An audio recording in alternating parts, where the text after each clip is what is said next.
Well, lots of talk in the papers today about his spouse, 25 years older than him, and that backstory, but never mind that. Let's talk about the politics. Live Stephen Chittenden is in Macron's hometown, Amiens. And, well, big celebrations there last night, Stephen.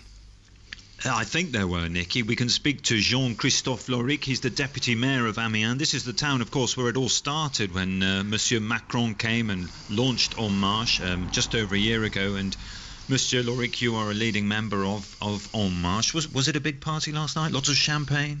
Well, that was a big party, of course, because we were very, very happy and we wanted to celebrate the victory of Emmanuel Macron. But, today is the victory day, so we had to get up early, so we were quite raisonnable.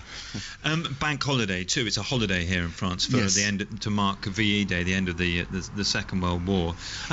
One thing is that's interesting is that there's a blog from one of your fellow deputy mayors who's actually English in the south of France, saying that when they counted all the votes, there was a record high abstentions and spoiled ballots. Did that happen here too? Yes, also, well, we've seen this overall in France and, of course, in Amiens as well. I think the national figure is 8% for the spoiled and the blank vote, and a little bit more than 25% of abstention, which is huge. It's actually the highest since, I think, 1969 or something like this. It's also the sign and the consequence of the fact that the electors had the choice between two bulletins, which were not the bulletins they were used to. They didn't have the choice between left and right like it is normally.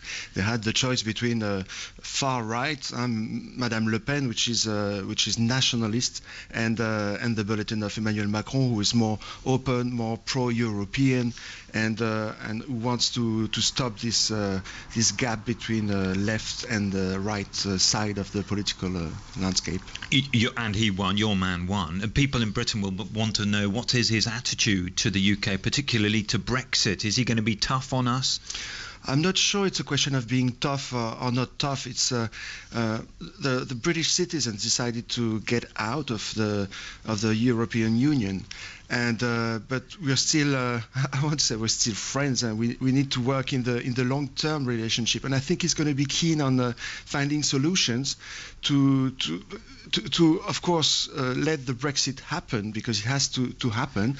But it's a question also for the UK as well as for Europe, as both have to build themselves again. So I think he's going to be keen on facilitating that. Mr. Macron's history teacher told us last night that when he was teaching him, he knew everything already, so he must know the history of the British and French soldiers, especially around here. They died in the trenches fighting for things that are much bigger than the EU, predating the EU. So will he have strong ties with Britain? Will he understand all this? Of course.